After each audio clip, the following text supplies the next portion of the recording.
Замислил ли си се откъде идва твоята енергия през деня? Не е от телефона и със сигурност не е от бързите захарни бомби. Истинската енергия идва от храната. Горивото, което движи всяка клетка в тялото ти и ти помага да започнеш деня с повече сила и яснота.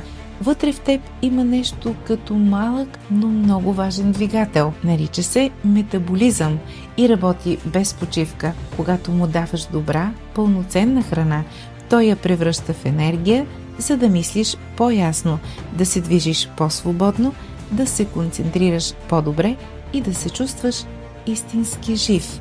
Колкото по-добре се грижиш за този вътрешен двигател, толкова повече тялото ти работи за теб и всичко през деня ти става по-леко. Тялото ти има едно просто правило.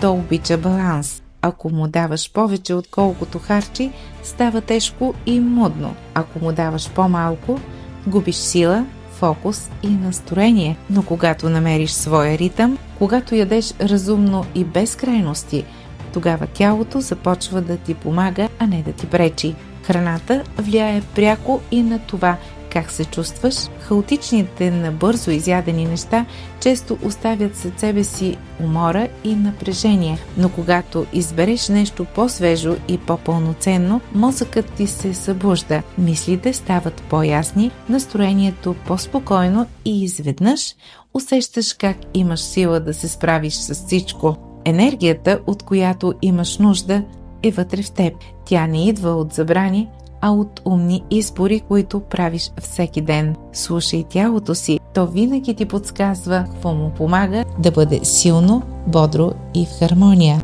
Храни тялото си, зареждай ума си и живей в баланс.